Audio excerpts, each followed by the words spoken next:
말씀해 보면은 초대교회 때 굉장히 도전이 되는 선행이 두 가지가 나오는데, 하나는 초대교회 때 성도들이 행한 선행과, 그리고 바나바라는 사람이 행한 선행, 이 두 가지가 있습니다.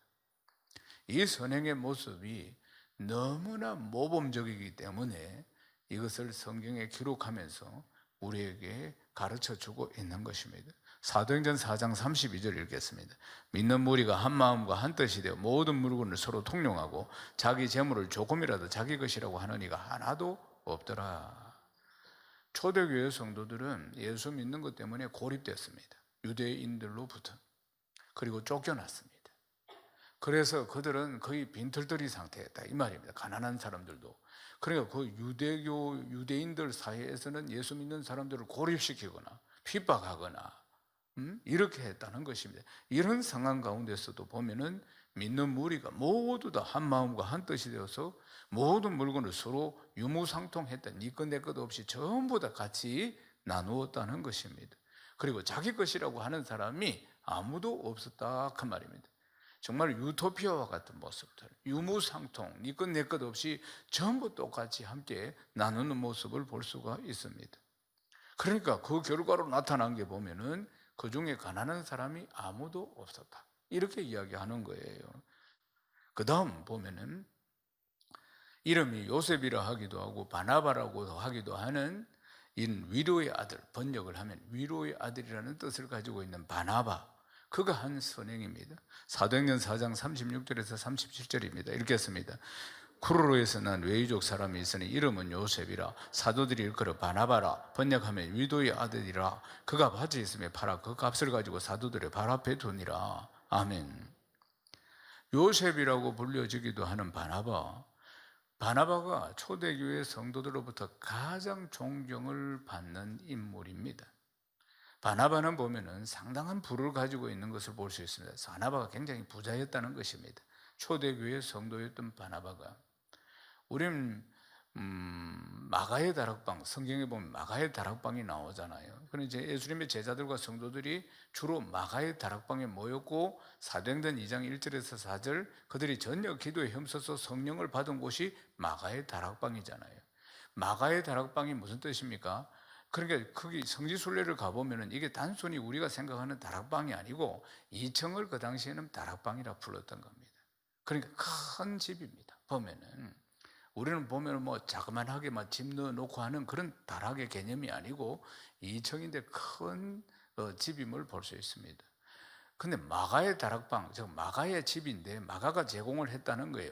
마가의 삼촌이 바나바입니다. 그리고 상당히 부자였으며, 그리고 굉장히 영적인 권위도 초대교회 때 대단했음을 볼 수가 있어요. 왜냐하면 사도행전 9장에 보면은 다메섹으로 가던 사울이라는 청년, 사도 바울, 그가 주님을 만나서 회심을 하게 됩니다. 3일 동안 소경이 되고, 그리고 그때 깊은 은혜와 깨달음을 받고, 그리고 3일 만에 눈을 뜨고 회심을 확실히 합니다. 유대교의 신봉인 그가 그렇게 그 다음 완전히 돌았었죠. 예수님이 그리스도라는 사실을 확실히 알게 됩니다. 그래서 예루살렘 교회를 찾아왔는데 아무도 그 사실을 믿어주지 않는 거예요. 왜요? 이게 트릭일 수가 있으니까. 기독교 역사에 보면 그런 일이 많단 말입니다. 그래서 자기가 회심했다 해놓고 들어와서 예수 믿는 사람들, 숨어있는 사람들까지 싹 다 잡아가기 위한 전략일 수도 있다. 괴계일 수도 있다 그 말. 실제로 보면 소련의 스탈린이 공산형주의 혁명을 쫙 했을 때 가장 이 문제가 되는 게 크리스찬들이었어요. 그러니까 종교는 아편이니까 그들은 공산주의 사상은 유물론주의니까 내세를 믿지 않습니다. 결코 믿지 않아요. 이 세상 죽고 막 그냥 끝난다 이래 생각하고 있는 거예요. 그러니까 이 어떻게 하면 이 기독교인들을 다 잡아낼까 했을 때 스탈린이 기독교를 인정한다 이렇게 선포한 거예요. 다 자유롭게 예수 믿도록 해줄 테니까 다 교회 나와서 예배 드려라. 지하에 숨어있는 크리스찬들을. 많은 핍박이 있었기 때문입니다. 그리고 처형이 있었고, 그렇게 해가지고 전국에 선포를 해가지고 크리스찬들이 지하에서 숨어서 예배 드리던 크리스찬들이 싹 다 올라왔는데 그때 다 잡았습니다. 그리고 처형하고 시베리아로 유배 보내고 그랬던 것이에요. 역사에 보면 그런 일들이 참으로 많이 나옵니다. 그 사울이 회심했다고 하는데 믿을 수가 없는데 그때 누가 보증을 해줬느냐면은 바나바, 초대교회 가장 신뢰를 받고 있는 바나바가 내가 보장을 해주겠다. 그러니까 진짜 회심했다, 사울은. 그러니까 우리가 받아들여야 된다. 그렇게 해서 위대한 사도 바울의 첫 출발이 여기에서 일어난 것입니다. 그러니까 바나바가 보증을 하면 다 될 수 있을 정도로 굉장히 신뢰와 영적인 권위를 가졌음을 볼 수가 있습니다. 그리고는 이제 사도 바울을 막 자기 어깨 위에 세우죠. 자기보다도 더 위대한 사도로 만들어내지 않습니까? 그리고는 이제 역사의 무대에 실제로는 사도행전 이제 14장, 15장 이렇게 가면은 사도 바울을 자기 어깨 위에 세우고 자기는 뒤로 물러나는 정말 대단한 인물입니다. 사랑하는 여러분, 많은 선행들이 초대교회 때 있었지만은 정말 바나바의 이 구제와 선행은 타의 추종을 불허하고 너무나 뛰어나기 때문에 성경은 이렇게 자랑스럽게 설명을 하고 있는 것입니다. 사랑하는 여러분, 그는 자기의 전 재산을 팔아가지고, 작은 재산이 아닐 겁니다, 그것을 선교와 구제 헌금으로 전액을 다 사도들 발 앞에 내놨다는 사실입니다. 그래서 가난한 자가 없었다. 얼마나 그 선행과 그 구제가 아름다운지 초대교회 성도들에게 엄청난 도전이 되었다는 사실입니다. 사랑하는 여러분, 우리는 믿는 사람으로서 무엇을 가지고 어떤 선행을 해야 할까 하는 것이에요. 특별히 우리가 해야 할 선행은, 오늘 말씀 가운데서 가장 중요한 선행은 물질보다도 더 중요한 생명을 살리는 복음인 것입니다. 우리가 평생 예수 믿으면서 기억해야 합니다. 물질보다 더 소중한 게 생명이라고 합니다. 이 생명을 살리는 복음, 우리가 하고자 하는 선행은 저 물에 빠져 죽어가는 저 영혼을 살려내는 것, 지옥으로 달려가는 저 영혼을 살려내는 것, 복음으로 우리가 살려내는 것, 이 복음을 전하는 일, 이 선행을 행해야 할 줄로 믿습니다. 요한일서 3장 18절 읽겠습니다. 자녀들아, 우리가 말과 혀로만 사랑하지 말고 오직 행함과 진실함으로 하자. 아멘. 우리가 선행을 행할 때, 우리가 하나님의 일을 할 때 우리가 반드시 기억해야 할 것은 말과 혀로만 하는 것이 아니라 오직 행함과 진실함으로 해야 할 줄로 믿습니다. 사랑하는 여러분, 우리가 물질로 구제하고 물질로 선행하는 것 중요합니다. 그것도 물론 우리가 잘 해야 하지만 그것보다도 더 중요한 것은, 가장 중요한 크리스찬의 선행은 저 영혼을 살려내는 겁니다. 아멘이십니까? 그런데 우리가 이 일을 하는 데 있어서 말과 혀로만 하는 것이 아니라 오직 행함과 진실함으로 해야 한다고 말씀하고 있는 것입니다. 그렇지만 행함이라는 것, 이게 쉽지 않다는 것입니다. 말을 하고 그 말을 실천하는 게 참으로 쉽지 않다는 거 아니겠습니까? 사람들은 말은 잘 할 수 있습니다. 그렇지만은 그걸 실천한다는 것, 행한다는 것은 너무너무 어려운 겁니다. 요즘은 사람들이 신문이나 TV나 이런 것보다도 유튜브를 훨씬 더 많이 본다고 하죠. 유튜브를 많이 본답니다. 그런데 보면은 새롭게 그래서 각광받는 직업 중 하나가 뭐냐면 유튜버입니다. 유튜버가 뭡니까? 그러니까 자기가 제작한 영상을 올려가지고 광고 수익을 받는 이 사람을 유튜버라고 합니다. 인터넷 방송 진행자, 유튜버입니다. 그런데 여러 가지 유튜브들이 많이 올라와 있습니다, 내용들이. 그런데 인기 있는 유튜브는 한 달에 수억 원 내지 수십억 원을 벌기도 한답니다. 그래서 2018년도 초등학생들 장래 희망이 뭐냐 물어봤을 때 5위가 유튜브였습니다. 유튜브.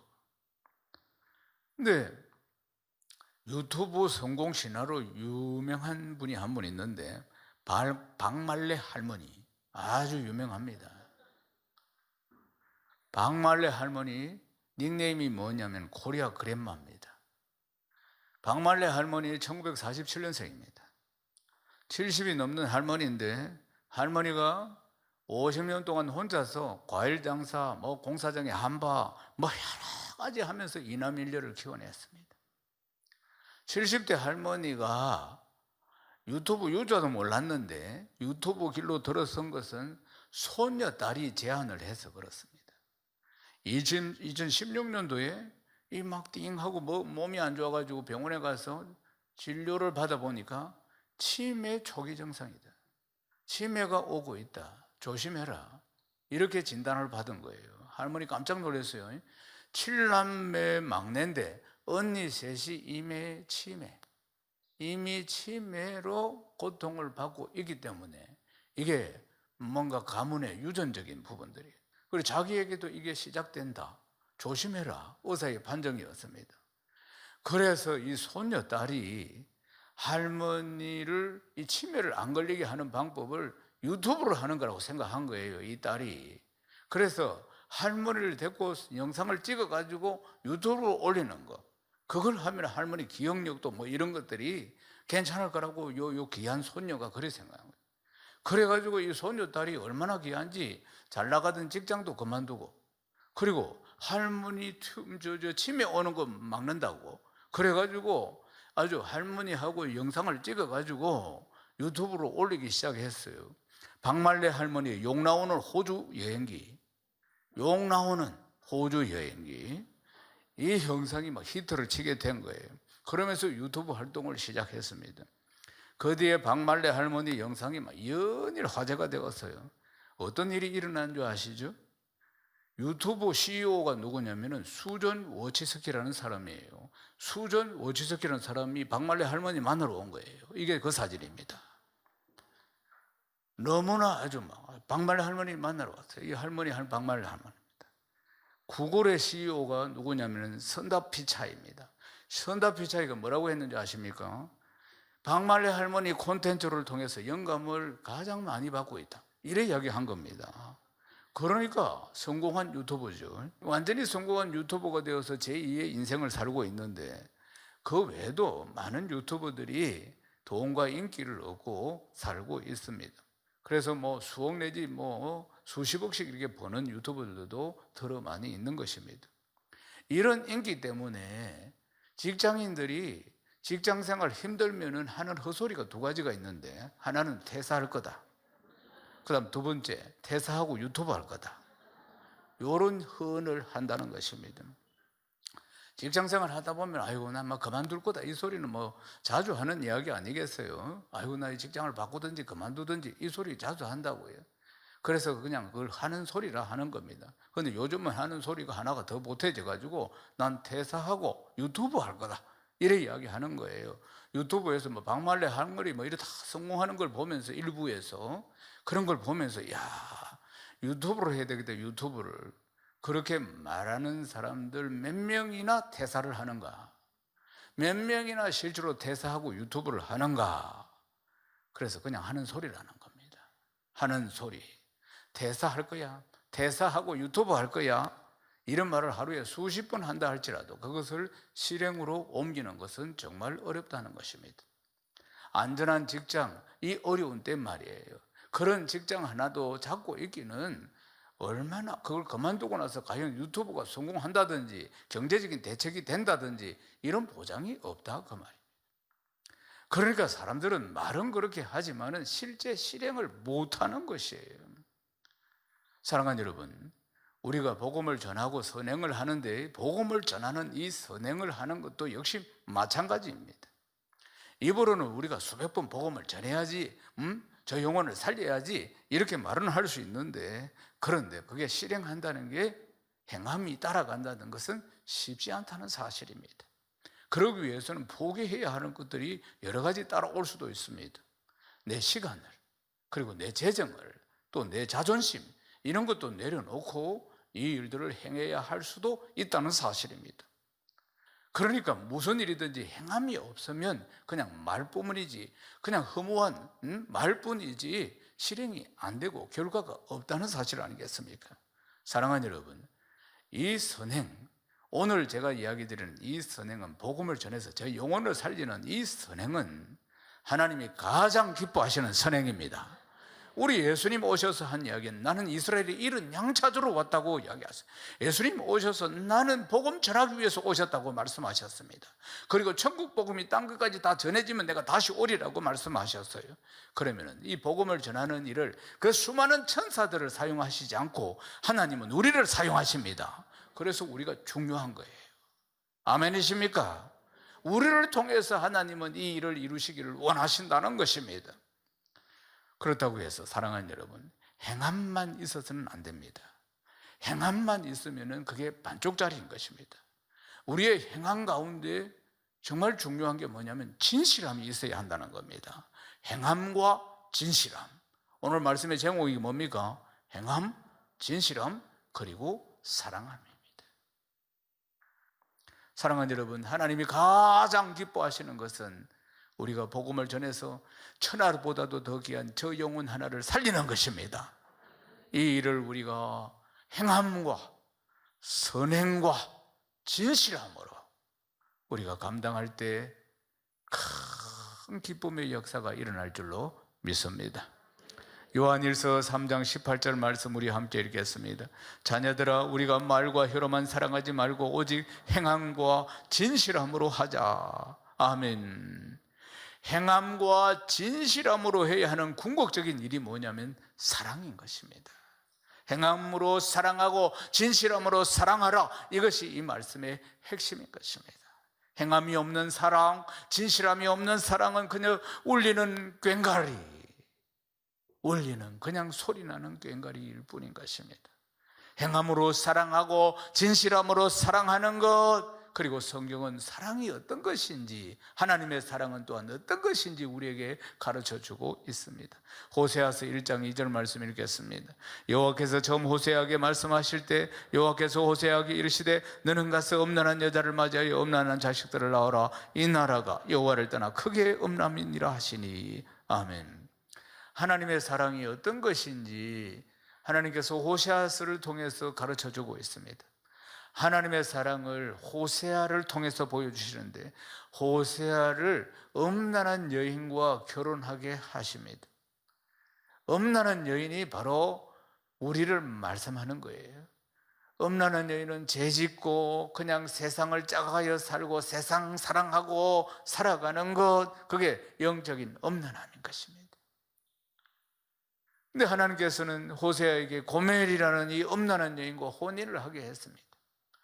그래서 결혼해서 두 아들, 딸을 낳았는데 고멜은 여전히 하던 버릇을 버리지 못하고 여전히 음란한 짓을 합니다. 남편 외에 다른 남자들과 음란한 짓을 하는 거예요.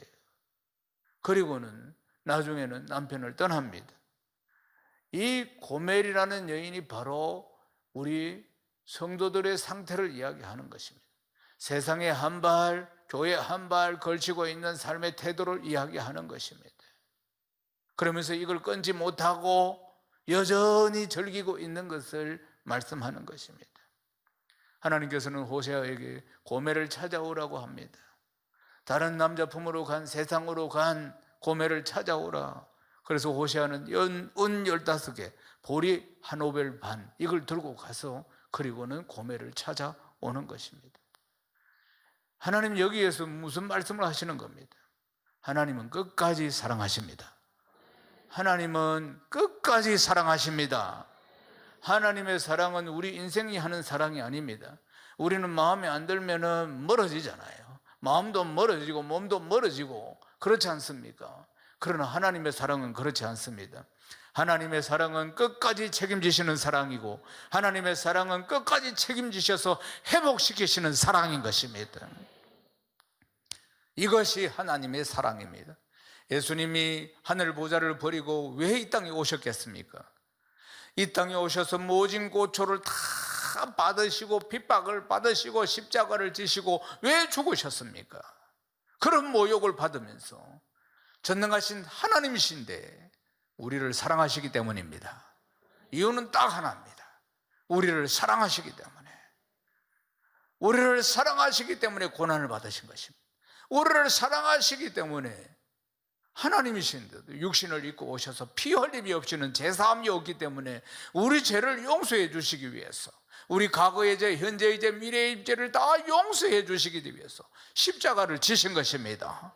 사랑하는 여러분, 행함이 없는 사랑, 행하는 사랑, 진실한 사랑, 이것을 우리 주님이 몸소 우리에게 보여주신 것입니다.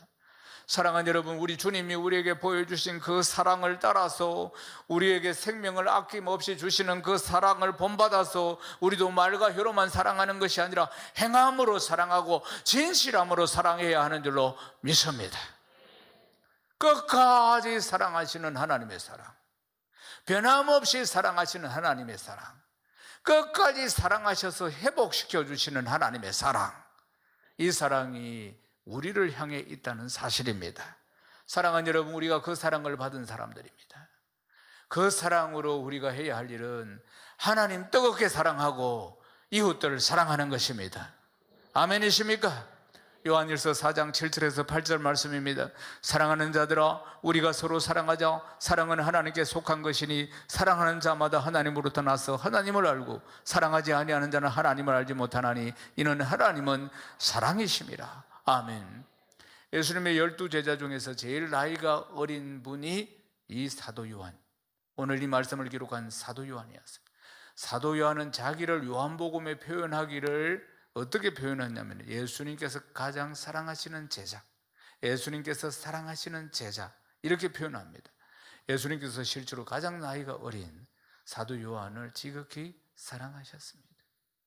사랑하는 여러분, 그래서 하나님은 사랑이시라 이렇게 표현하잖아요. 사도 요한이 하나님은 사랑이시라, 그러니까 자기가 가장 사랑을 많이 받은 거예요. 그러니까 주님 생각하면 사랑밖에 없어.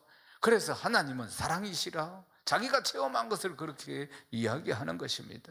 그리고 또한 성경은 우리가 서로 사랑할 것을 말씀하고 있는 것입니다. 우리가 주님 사랑, 그 사랑받은 자로서 우리의 이웃들을 사랑하는 것입니다. 말과 혀로만 사랑하는 것이 아니라 복음을 전함으로, 행함으로, 그리고 진실함으로 그 영혼을 사랑해야 하는 줄로 믿습니다. 사랑하는 여러분, 저희 영혼을 뜨겁게 사랑하시기를 주님의 이름으로 축원합니다. 뜨겁게 사랑함으로 이 귀한 복음 전하는 선행을 행하시기를 주님의 이름으로 축원합니다. 이제 말씀을 마무리하겠습니다. 오늘은 우리가 행복 나눔 축제를 선포하는 날입니다. 사랑하는 여러분, 우리는 뜨겁게 저 영혼을 사랑할 수 있습니다.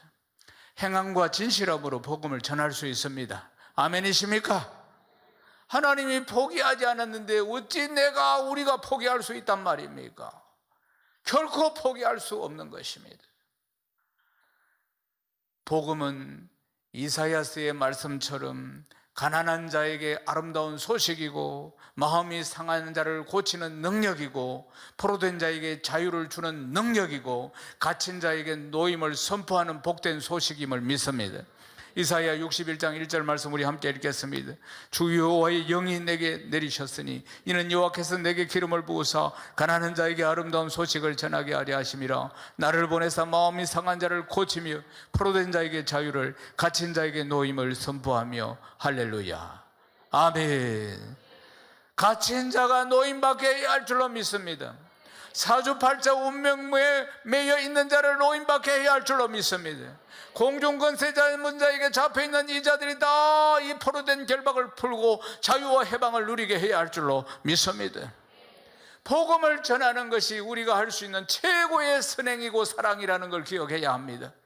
나를 구원하신 예수 그리스도의 사랑을 표현하고, 그리고 예수님이 사랑하시는 저 영혼을 내가 섬기는 것이고, 그 사랑으로 내가 그들에게 이 귀한 복음을 전하는 것입니다.